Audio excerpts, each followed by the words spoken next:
Buenas tardes, mi nombre es Alfonso López y hoy vamos a hablar sobre geodesia, en particular sobre el tema reducción de distancias.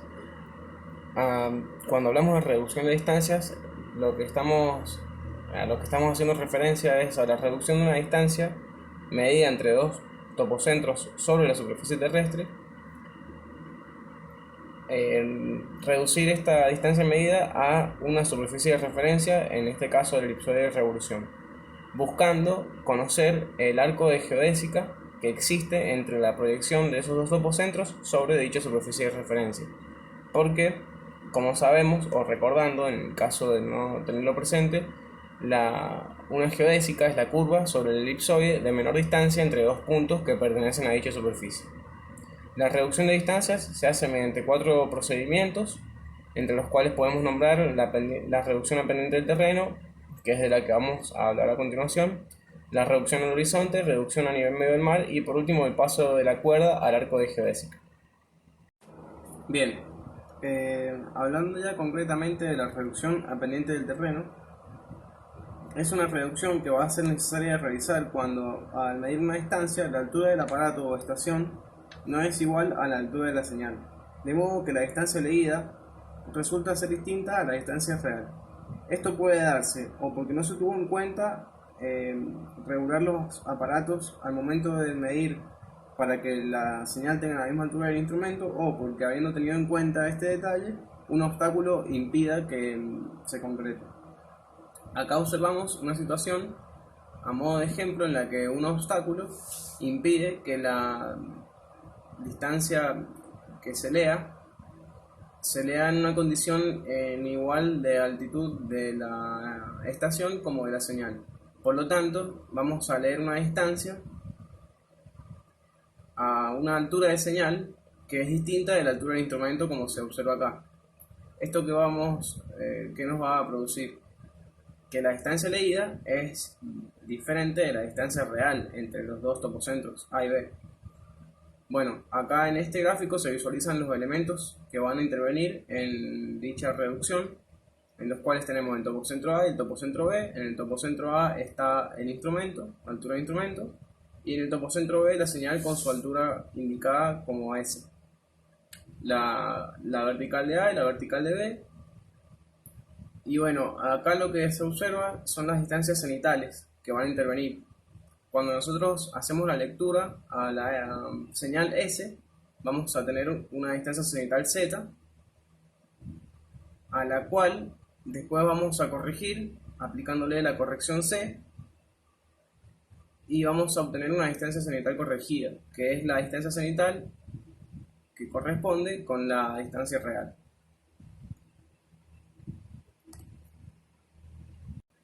Bueno, es evidente que el valor de esta corrección que le vamos a aplicar al ángulo, la corrección C, se da o se puede también inferir por la diferencia entre el ángulo cenital o distancia cenital corregida y la distancia cenital leída. Pero vamos a ver más adelante que esto es una incógnita porque no es un dato que obtuvimos del levantamiento, al igual que la corrección.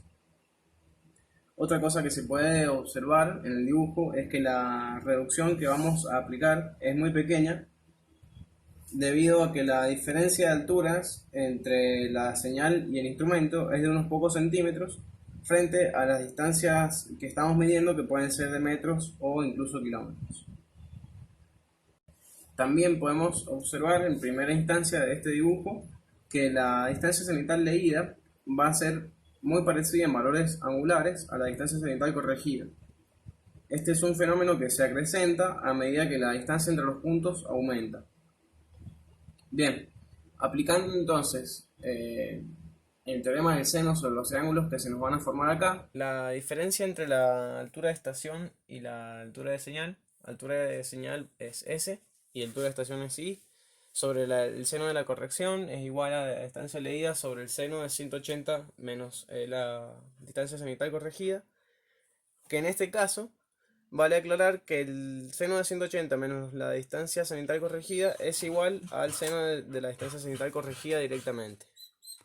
Bueno, teniendo en cuenta esta aclaración, nos va a quedar entonces este juego de igualdades, en las cuales podemos observar que tenemos tres incógnitas. Una es la corrección, que todavía no la conocemos. Otra es la distancia cenital corregida, que no la conocemos porque sale el valor de esta incógnita, sale de esta. Y la distancia real. Bien, sabiendo que tenemos entonces tres incógnitas, vamos a centrarnos primero en los dos términos del principio, estos dos, para trabajarlos y de esta manera encontrar el valor de la corrección C. Bien, la corrección C se calcula como se observa acá, es el arco seno de la diferencia entre altura de señal y altura de estación por el seno de la distancia cenital corregida sobre la distancia leída. En principio, vamos a tomar como que este valor, la distancia cenital corregida, es igual en magnitud a la distancia cenital leída, porque como dijimos hace rato, que la diferencia entre ambas incógnitas es chiquita, vamos a tomar en primer momento que son iguales para este caso.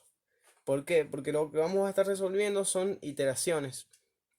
Entonces, como la distancia cenital corregida se obtiene así, como se observa acá, para obtener nuestro primer valor de distancia cenital corregida o z'1, vamos a considerar que este valor es igual a la distancia cenital leída.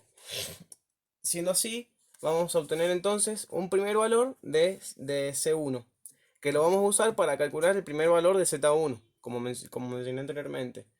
Y luego vamos a resolver estas iteraciones hasta que nos den dos valores consecutivos iguales de corrección y por ende de distancia cenital corregida.